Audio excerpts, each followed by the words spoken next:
Hey guys, welcome back to our channel. आज बहुत दिन के बाद आप लोगों से मुलाकात हो रही है विद अनदर इन्फॉर्मेशनल वीडियो। सो ये वीडियो उन पेरेंट्स के लिए बहुत हेल्पफुल होने वाली है जो लोग आने वाले टाइम में अपने बच्चों को डे केयर भेजने का सोच रहे हैं, and also for those who are not in Canada and planning to migrate to Canada and will look forward for such kind of information in future. And उसके साथ साथ जो ऑलरेडी एक्सपेक्टिंग हैं उन लोगों को भी इस वीडियो को पूरा देखना चाहिए।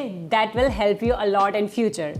Before we begin with this video, I just wanted to give a disclaimer here that we are not a daycare entity who actually runs a daycare. We are just showing this video with our own experience, क्योंकि हम लोगों की भी एक छोटी daughter है जो day care जाती है, एंड उसके साथ साथ हम बहुत कुछ सीखते हैं और हम हमेशा कोशिश करते हैं कि उस एक्सपीरियंस को आप लोगों के साथ भी शेयर करें। तो I just wanted to mention to those जो इस चैनल पे नए हैं, please hit the subscribe button. इससे हम लोगों को बहुत मोटिवेशन मिलती है और हम बहुत अच्छा कंटेंट आपके सामने प्रेजेंट कर पाते हैं। तो प्लीज़ वीडियो को एंड तक देखना, and let's not waste much time and begin with this video.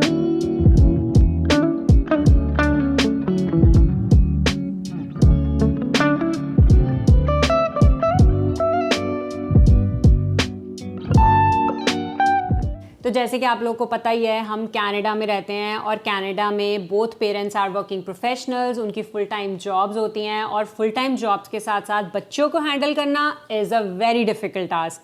तो उस चीज़ में ऑब्वियसली हर पेरेंट चाहता है कि हमारा बच्चा अच्छे डे केयर में जाए, जहाँ भी जाए उसका ध्यान अच्छे से रखा जाए। तो आज की वीडियो में we will be talking about few major things, जिसमें हम बात करेंगे सबसे पहले कि कौन कौन से तरह के डे केयर्स होते हैं, उसके बाद will talk about age limit क्या रहती है, देन फैसिलिटीज़ कौन कौन सी प्रोवाइड करते हैं, उसके साथ साथ कॉस्ट कितनी रहती है। ऑब्वियसली कॉस्ट डिफर करती है from every province to province. उसके बाद टाइमिंग्स क्या रहती हैं, specific thing that is the most important thing. Availability क्या रहती है, कितने अवेलेबल हैं सीट्स, कितनी वेट लिस्ट है, उस चीज़ का सबसे ज़्यादा स्ट्रगल रहता है हर डे केयर में। देन विल टॉक अबाउट क्या एक्टिविटीज़ कराते हैं, क्या करिकुलम में हेल्प करता है डे केयर में बच्चों को भेजना। तो इस सब चीज़ों के बारे में डिटेल में बात करते हैं।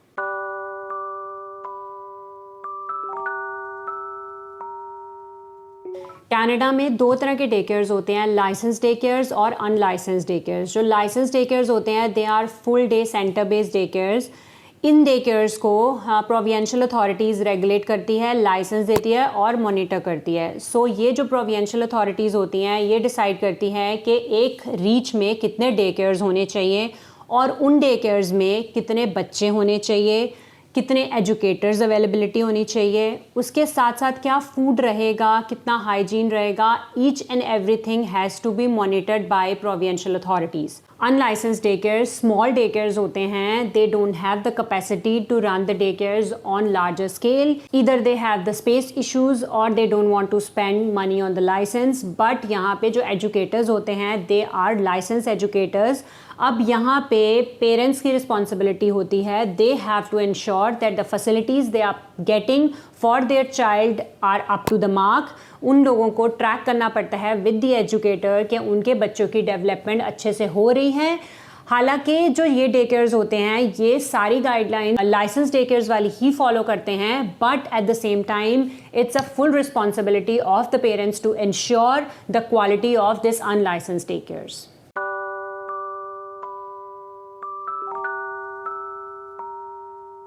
Now let's talk about the age limit of daycares in Canada. अब कनाडा में आप अपने बच्चे को 4 साल से ऊपर ही स्कूल भेज सकते हो। जो बच्चे 4 साल या 4 साल से नीचे हैं उन लोगों को डे केयर्स ही जाना पड़ता है। अब डे केयर्स में एक तो इन्फेंट सेक्शन होता है, टॉडलर सेक्शन होता है and then preschool section होता है। जो इन्फेंट सेक्शन होता है उसमें वो बच्चों को लेते हैं 2 years बिलो। टॉडलर सेक्शन में वो बच्चों को लेते हैं 18 मंथ से लेके 3 years तक, और जो प्री स्कूल सेक्शन होता है उसमें वो बच्चों को लेते हैं 2.5 to 4 years, like the kindergarten before they go to school. It differs from province to province. कुछ प्रोविंस जो बच्चों को हैं 6 months के बाद एक्सेप्ट कर लेते हैं, कुछ प्रोविंस जो हैं 15 months के बाद एक्सेप्ट करते हैं। हमारे केस में सिंस जस्मायरा वॉज 15 months हम लोगों ने उसको तब भेजना शुरू किया था क्योंकि जिस डे केयर में वो जा रही है उस डे केयर की कंडीशन थी that they don't accept the kid before 15 months. So when you are looking for a day care for your child, make sure that you look for the age limit of that particular day care.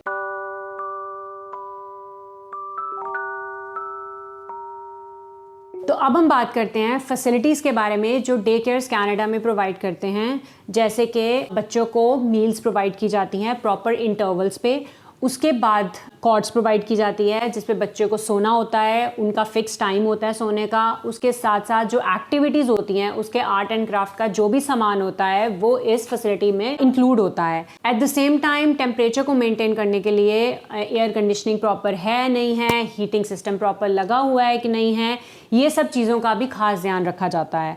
But you have to make sure that you have to provide the sheets and the blankets of the children just to maintain the hygiene. So these are the very good facilities that most of the daycares provide. But अगर मैं बात करूँ unlicensed daycares की, तो unlicensed daycares का सब कुछ आपके अग्रीमेंट के ऊपर डिपेंड करता है कि जब आपका अग्रीमेंट हुआ था उस डे केयर प्रोवाइडर के साथ, उसमें आप क्या क्या अग्री कर रहे हो उन डे केयर्स को आपके बच्चों को प्रोवाइड करने के लिए. So this is all about the facilities that day care provide.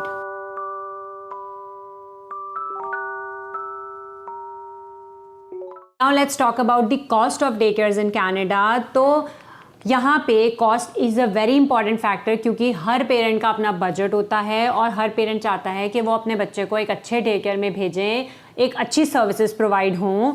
तो ये जो कॉस्ट है ये दो चीज़ों के ऊपर डिपेंड करती है. सबसे पहली चीज़ कि आपके बच्चे की एज क्या है, क्योंकि जितनी ज़्यादा बच्चे की एज होगी उतना ही कॉस्ट कम होगा. उसके साथ साथ दूसरा इंपॉर्टेंट फैक्टर है कि आप किस लोकेशन में हैं और किस लोकेशन में अपने बच्चे को डे केयर भेज रहे हैं. अगर हम बात करें GTA की या वेस्ट कोस्ट की जो कि मेट्रो सिटीज़ हैं, वहाँ पे ऑब्वियसली डे केयर्स की कॉस्ट ज़्यादा है in comparison to the small provinces. जैसे कि अगर मैं अपने प्रोविंस की बात करूँ न्यू ब्रुंसविक की, यहाँ पे जो पर डे कॉस्ट थी वो $40 to $50 पर डे की रेंज में लाया करती थी. बट कनाडा में एक रिसेंटली लॉ निकला था जिसके अंदर उन्होंने हर प्रोविंस को बोला था कि अपने प्रोविंस के डे केयर्स की कॉस्ट को कम करो. तो वी आर फॉर्चुनेट इनफ कि हमारी प्रोविंस ने उस लॉ को सबसे पहले इंप्लीमेंट करके डे केयर्स की कॉस्ट को $41 से $21 पर डे कर दिया है. And we are super happy because obviously if you are paying too much for your kid for the day care, sometimes you feel that it's a little bit high cost, but it really helps.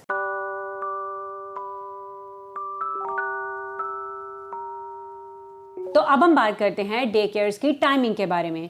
Most of the day care usually open होते हैं at 7:30, so you can drop your child at और around 7:30 and you have to pick up your child before 5:30 जो कि standard होता है हर day care का. अब यहाँ पे मैं आपको एक टिप देना चाहूँगी कि आप जिस भी डे केयर में बच्चे को भेज रहे हो, make sure that daycare is within the reach of 15-20 minutes from your location. उसका सबसे बड़ा रीज़न ये है क्योंकि कई बार क्या होता है, कुछ भी इमरजेंसी होती है या बच्चा बीमार हो जाता है एंड डे केयर वाले बोलते हैं कि आपको with in that period of time बच्चे को पिकअप करना है, तो उसके लिए आपके लिए बहुत ईजी हो जाता है, आप फटाफट जाके बच्चे को पिक कर सकते हो. उसके साथ साथ एक और चीज़, day care timings are pretty strict. अगर उनका टाइम 5:30 है पिक करने का और आप 5:45 बच्चे को पिक कर रहे हो एंड ये रिपीटेडली हो रहा है, तो कहीं ना कहीं डे केयर्स वाले आपसे बात कर सकते हैं and this could create a problem in future.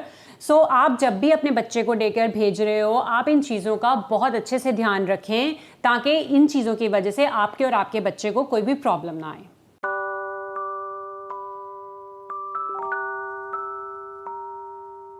तो अब हम बात करने वाले हैं एक्टिविटीज़ के बारे में. तो मैंने सोचा क्यों ना जसमायरा के प्ले एरिया में बैठ के बात की जाए.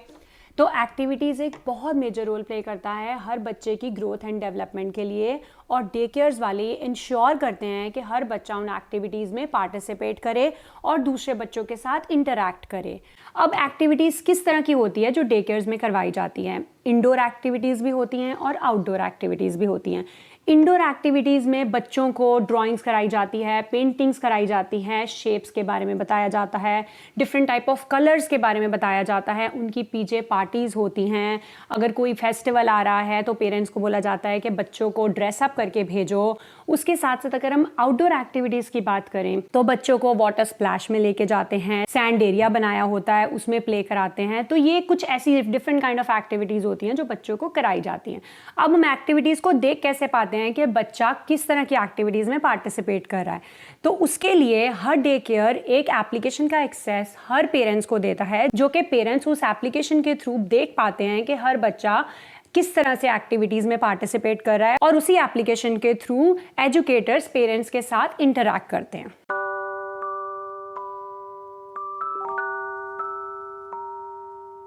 तो अब हम बात करने वाले हैं एक बहुत इंपॉर्टेंट फैक्टर के बारे में, जो कि है अवेलेबिलिटी ऑफ डे केयर्स। ये एक बहुत बड़ा चैलेंज है across Canada to find a spot for their kid, क्योंकि वेटिंग लिस्ट बहुत लंबी रहती है, but it always differs from province to province और लोकेशन टू लोकेशन। अगर मैं बात करूँ ओंटारियो की, बीसी की, वहाँ पे भी वेटिंग लिस्ट रहती है, बट क्योंकि वहाँ पे होम डे केयर्स का कंसेप्ट आ गया है तो बच्चों को फिर भी एक स्पॉट मिल जाता है and parents are somehow able to manage and find a day care. But अगर मैं बात करूँ न्यू ब्रुंसविक जैसे छोटे प्रोविंसेस की, यहाँ पे होम डे केयर्स का इतना कंसेप्ट है नहीं, तो इसीलिए हर पेरेंट स्ट्रगल करता है और उनको एक एक साल की वेटिंग लिस्ट में डाल दिया जाता है।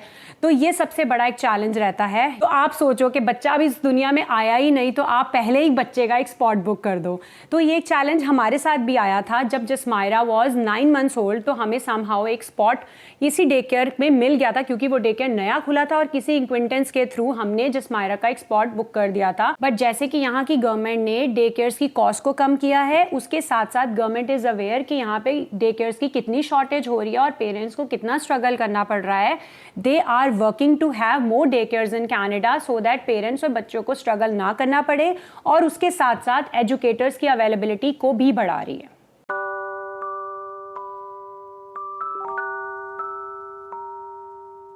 तो बिफोर वी रैप अप मैं यहाँ पे आपको 2 टिप्स देना चाहूँगी।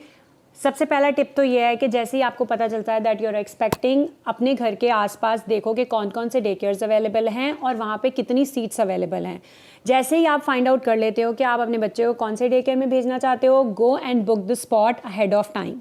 उसके बाद दूसरा टिप मैं यहाँ पे आपको ये देना चाहूँगी कि यहाँ पे आपकी जो भी फूड प्रेफरेंसेस रहती हैं, जैसे कि अगर आपका बच्चा वेज खाता है, नॉन वेज खाता है या कोई फूड एलर्जी है, तो आपको एडमिशन के टाइम पे डायरेक्टर को या एजुकेटर को इन्फॉर्म करना है कि आपको जो भी प्रेफरेंसेस को फॉलो करना है आपके बच्चे के लिए। आप अपने बच्चे को घर से भी खाना बना के भेज सकते हो, बट उसके लिए you have to seek permission from the director of day care, क्योंकि यहाँ पे कुछ बच्चों को एलर्जीज का भी कंस्ट्रेंट रहता है। तो you have to make sure कि जो भी आप खाना बच्चे को भेज रहे हो उसमें कोई ऐसी चीज ना हो जिससे दूसरे बच्चों को एलर्जी हो जाए। जैसे कि हम लोगों ने जसमायरा को एक बार गुड डे बिस्किट्स भेजे थे जिसमें नट्स होते हैं, तो वो गुड डे बिस्किट्स तो उन्होंने वापस भेजे ही भेजे, उसके साथ साथ उन्होंने नोटिस भी भेजा कि you have to make sure कि ये गलती दोबारा ना दोहराई जाए, क्योंकि उनके डे केयर में कुछ ऐसे बच्चे हैं जिनको नट से एलर्जी है। तो ये सब चीज़ों का आप बहुत ध्यान रखें जब भी आप अपने बच्चे को डे केयर भेज रहे हैं और उनको कोई भी मील्स घर से प्रोवाइड कर रहे हैं। ये था हमारा एक छोटा सा vlog regarding day cares in Canada. I hope you found this video informative and helpful. अगर आपको कोई भी क्वेश्चन है प्लीज़ कमेंट डाउन बिलो, और आप हमें इंस्टाग्राम हैंडल पे भी मैसेज कर सकते हैं। We'll try to answer all your questions. जाते जाते एक छोटी सी दरख्वास्त कर दूं, प्लीज़ यार सब्सक्राइब कर दो और लाइक और शेयर तो कर ही देना। मुझे पता है आपको वीडियो तो अच्छी लगी होगी। बाकी और अच्छी वीडियोस के साथ हम आपको अगले व्लॉग में मिलेंगे। तब तक के लिए बाय बाय।